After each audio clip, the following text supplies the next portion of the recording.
I've been arrested 67 times. In 2005, I was released after serving 16 years in prison. In 2004, I was released from prison after serving 16 years behind bars. I was released from prison in July of 2007 after concluding my second state prison bid. I was released in 2007 after serving 30 years in the New York State prisons. I was 47 years old. The national average of recidivism is 50%. So we're spending $80 billion and failing half the time, right? That doesn't make any sense. 2/3 of parolees who go back to prison do so not due to a new crime, but because of parole violations, sometimes for reasons as simple as missing appointments or failing a drug test. And for some, it may be because they're dealing with untreated substance abuse or mental illness, but for others who are trying their hardest, satisfying the conditions of parole can be maddeningly difficult. Look at Bilal Chapman. He spent a decade in prison for a non-violent drug offence, but despite the odds, he managed to get his life back on track and find a job that he loved. Things were going well until he hit a problem regarding scheduling meetings with his probation officer. So he got off, I think, every day about 4. And so my job I didn't get off till 4:30. I said, okay, well, can I come in early? He said, no, you can't come in early. I said, well, okay, well, then can I come a little later? Can I get there at like 5 if you leave at 4:30? I don't stay and wait for you. I'm not going to wait for you. So I don't want to lose my job. This is the things that I'm supposed to be doing. This is what I'm out here for, is I'm working to be a productive member of society. I felt set up. I felt like I was set up to fail. What I want to know is, what particularly are you most worried about? I guess I'm more worried about being judged for what I used to be. I'm not that same person. You know, I've dedicated myself. I've changed myself. I'm no longer that person. You know, as time goes on, you become, you know, I become a better person. I've worked really hard at the things that I've taken from society. And so, yeah. So what are the concerns, though, that what they will think or how they might behave? What is the spectrum of circumstances that you're concerned about? I guess people are judgmental. People that don't know.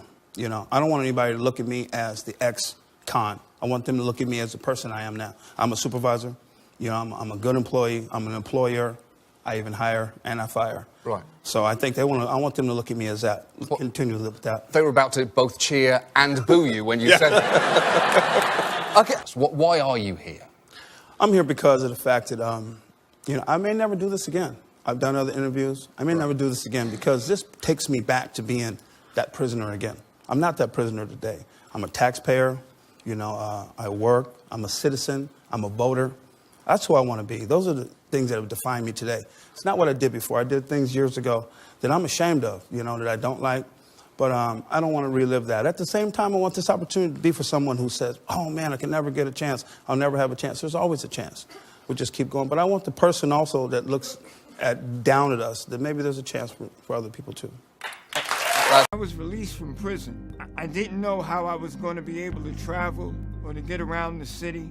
I was also concerned with being able to feed myself. Eventually, we are released and come out as broken, angry people. When I came out, I was concerned of how do I live like a normal human being when I don't know what normal is. I had no idea what I was going to do and how I was going to do it. Where am I going to work? How am I going to survive? How am I going to eat? How am I going to get clothes? When I was released from prison, I was given a ticket for the train, $40, train ticket, good luck. You know, you come out, you have no money, you have no identification, you have no paperwork, you have no medical, you have no connections to the world whatsoever. I wanted to live more than I wanted to die. Today, I'm a substance abuse counselor. I'm an HIV and AIDS outreach worker. I'm a husband, I'm a father, and I am a taxpayer. Today, I am a husband, a father, an advocate. I co-host a weekly radio show. And oh yeah, I too am a taxpayer. Today I work as a supervisor at the Fortune Society. I'm a college student at Hostos Community College, and I am a taxpayer.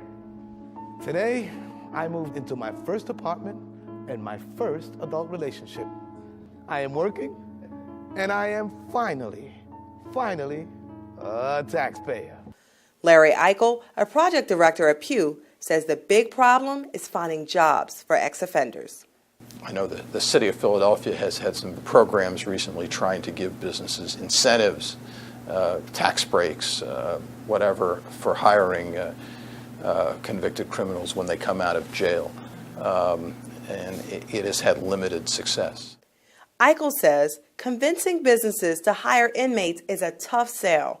Every job application will ask a potential employee if he or she has ever been convicted of a felony, a question that in some cases will automatically disqualify you from getting hired. It makes you a little uncomfortable. You get that anxiety when you get to that box. It's like, wow, how are they going to judge me, you know, knowing that I committed this crime? How are they going to feel about it? The rule for residents who commit crime and peddle drugs should be one strike and you're out. Mass incarceration makes our country worse off, and we need to do something about it. There's more federal incarcerations for drug offenses than there are for homicide, aggravated assault, kidnapping, robbery, weapons, immigration, arson, sex offenses, extortion, bribery, etc., combined. How did that happen? I think there was a lot of fear. Level war on drugs, the crack epidemic, it became, I think, a bipartisan cause to get tough on crime. I thought it did an excellent job of, showing the human side of mass incarceration and showing that, America's the land of the free, but it's got more people incarcerated than anywhere else in the world. And the effects it's having on our communities, there's generations of fathers lost, and I believe it did a great job of showing the true status of our criminal justice system. So most of the fellas, got involved in like really low-level stuff, right?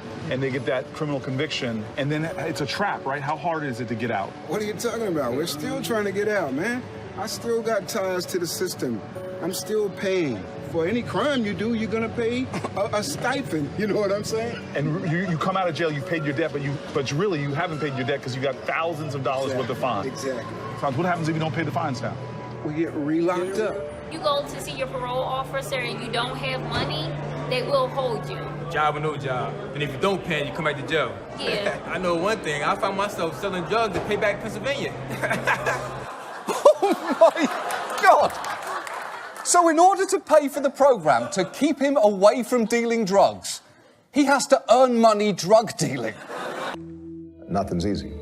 Most people aren't interacting with the criminal justice system, and they don't see the impact that it's having on their communities. And part of our job is just to shine a spotlight.